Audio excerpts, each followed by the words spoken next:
The Last of the Plainsmen by Zane Grey. Chapter 9. The Land of the Musk-Ox. A far cry it was from bright June at Port Chipewyan to dim October on Great Slave Lake. 2 long, laborious months. Ray and Jones threaded the crooked shores of the great inland sea to halt at the extreme northern end, where a plunging outlet formed the source of a river. Here they found a stone chimney and fireplace standing among the darkened, decayed ruins of a cabin. "We mustn't lose no time," said Ray. "I feel the winter and the wind, and see how dark the days are getting on us."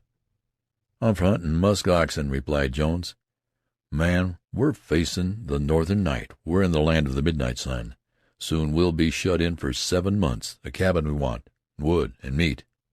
A forest of stunted spruce trees edged on the lake, and soon its dreary solitudes rang to the strokes of axes. The trees were small and uniform in size. Black stumps protruded here and there from the ground, showing work of the steel in time gone by. Jones observed that the living trees were no larger in diameter than the stumps, and questioned Rea in regard to the difference in age. "Cut 25, maybe 50 years ago," said the trapper. "But the living trees are no bigger." "Trees and things don't grow fast in Northland." They erected a 15-foot cabin around stone chimney, roofed it with poles and branches of spruce and a layer of sand. In digging near the fireplace, Jones unearthed the rusty file and the head of a whiskey keg, upon which was a sunken word in unintelligible letters. "We've found the place," said Rea. "Franklin built a camp in here in 1819, and in 1833 Captain Back wintered here when he was in search of Captain Ross of the vessel Fury. It was those explorin' parties that cut the trees. I seen the Indian sign out there made last winter, I reckon, but Indian never cut down no trees." The hunters completed the cabin, piled cords of firewood outside, stowed away the kegs of dried fish and fruits, the sacks of flour, boxes of crackers, canned meats and vegetables, sugar, salt, coffee, tobacco, all the cargo, then took the boat apart and carried it up the bank, which labor took them less than a week.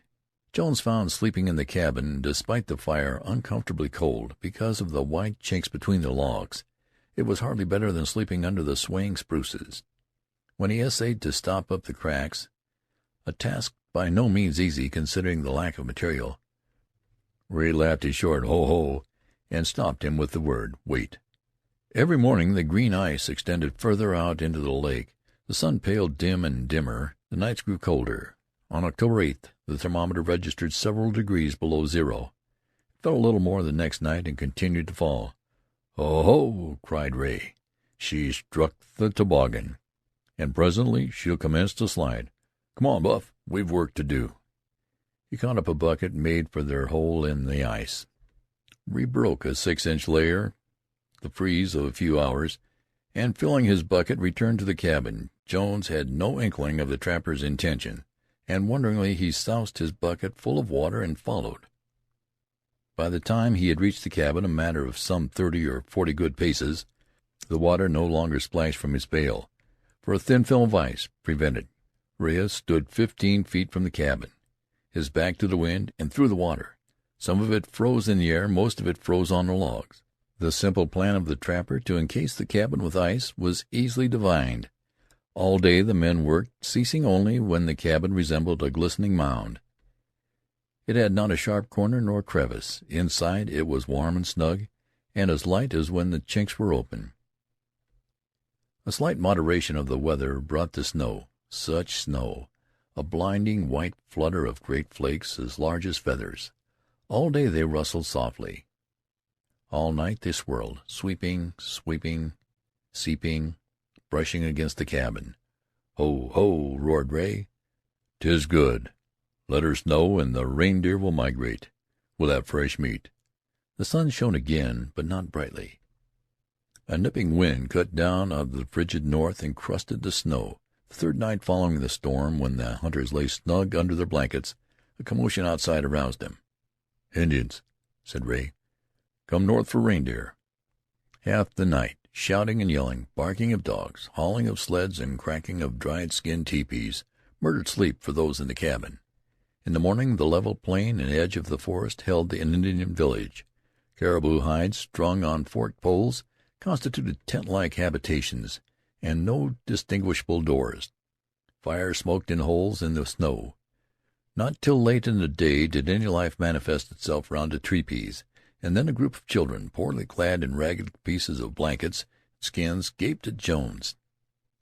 He saw their pinched brown faces, staring hungry eyes, naked legs and throats, and noted particularly their dwarfish size. When he spoke they fled precipitously a little way, then turned. He called again, and all ran except one small lad. Jones went into the cabin and came out with a handful of sugar in square lumps.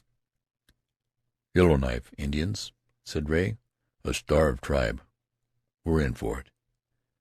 Jones made motions to the lad, but he remained still, as if transfixed, and his black eyes stared wonderingly. "Muller Nassau." "White man good," said Ray. The lad came out of his trance and looked back at his companions, who edged nearer. Jones ate a lump of sugar, then handed one to the little Indian. He took it gingerly, put it in his mouth, and immediately jumped up and down. "Hopi shimpe poli, hopi shimpe poli," he shouted to his brothers and sisters. They came on the run. "Think he means sweet salt," interpreted Ray. "Of course these beggars never tasted sugar." The band of youngsters trooped around Jones, and after tasting the white lumps, shrieked in such delight that the braves and squaws shuffled out of the tepees. In all his days Jones had never seen such miserable Indians. Dirty blankets hid all their person except straggling black hair, hungry, wolfish eyes, and moccasined feet. They crowded into the path before the cabin door and mumbled and stared and waited.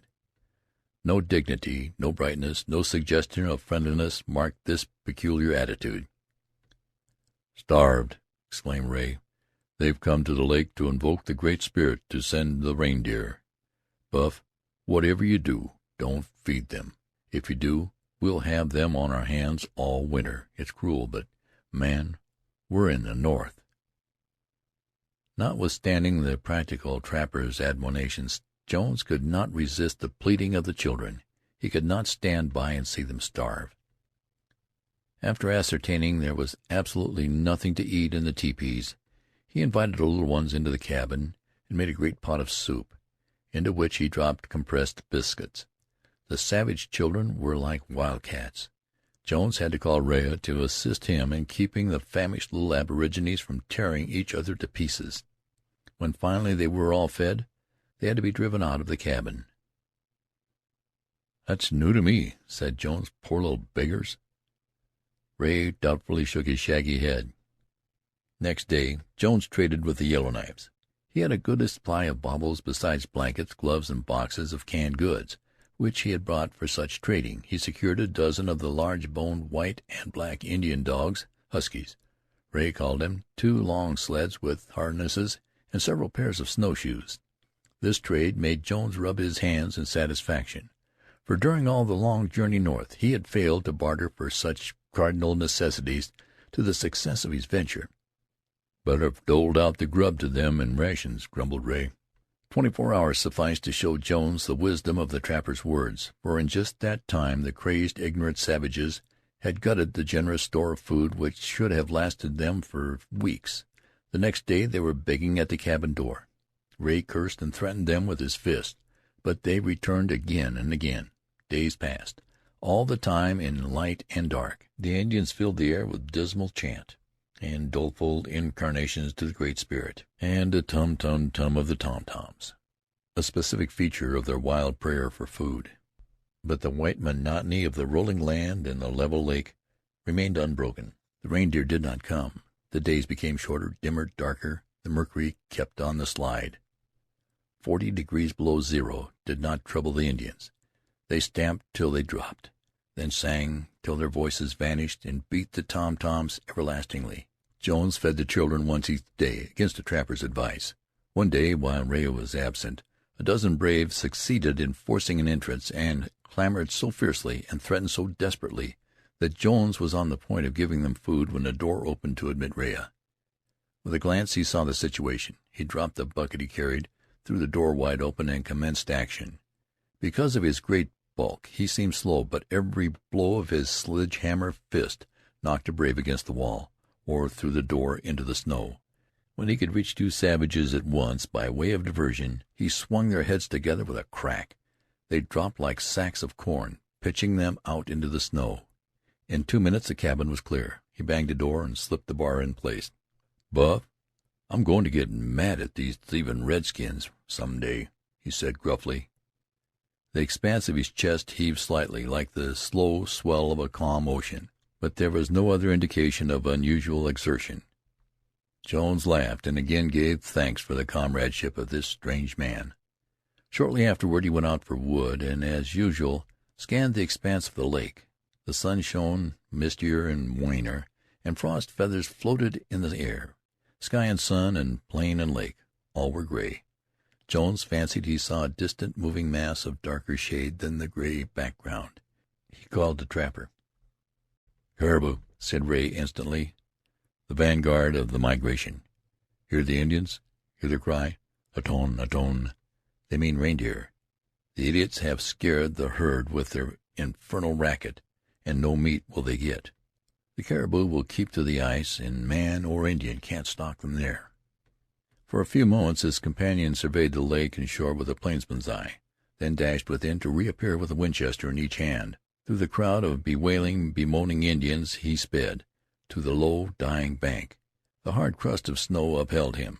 The gray cloud was 1,000 yards out upon the lake, and moving southeast. If the caribou did not swerve from this course, they would pass close to a projecting point of land a half-mile up the lake. So, keeping a wary eye upon them, the hunter ran swiftly. He had not hunted antelope and buffalo on the plains all his life without learning how to approach moving game. As long as the caribou were in action, they could not tell whether he moved or was motionless. In order to tell if an object was inanimate or not, they must stop to see, of which fact the keen hunter took advantage. Suddenly he saw the gray mass slow down and bunch up. He stopped running, to stand like a stump. When the reindeer moved again, he moved, and when they slackened again, he stopped and became motionless. As they kept to their course, he worked gradually closer and closer. Soon he distinguished gray, bobbing heads.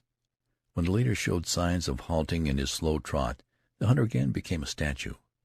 He saw they were easy to deceive, and daringly confident of success. He encroached on the ice and closed up the gap till not more than 200 yards separated him from the gray, bobbing, antlered mass. Jones dropped to one knee. A moment only his eyes lingered admiringly on the wild and beautiful spectacle. Then he swept one of the rifles to a level. Old habit made the little beaded sight cover first the stately leader. Bang! The gray monarch leaped. Straight forward, forehoofs up, antlered head back, to fall dead with a crash. Then, for a few moments, the Winchester spat a deadly stream of fire, and when emptied, was thrown down for the other gun, which, in the steady, sure hands of the hunter, belched death to the caribou. The herd rushed on, leaving the white surface of the lake gray with a struggling, kicking, bellowing heap. When Jones reached the caribou, he saw several young ones trying to rise on crippled legs. With his knife he killed these, not without some hazard to himself.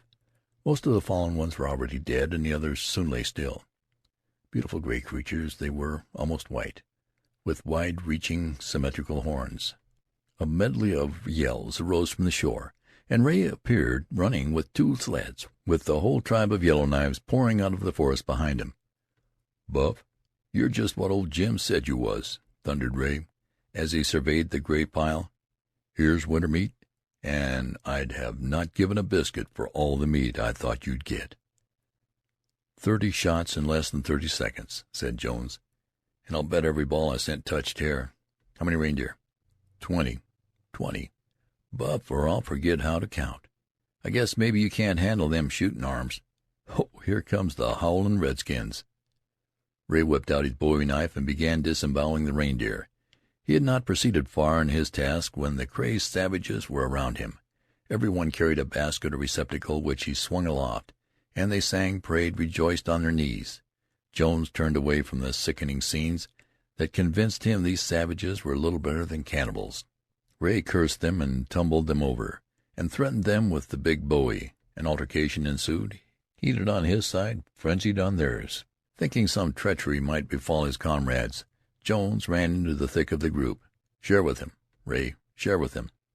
Whereupon the giant hauled out 10 smoking carcasses.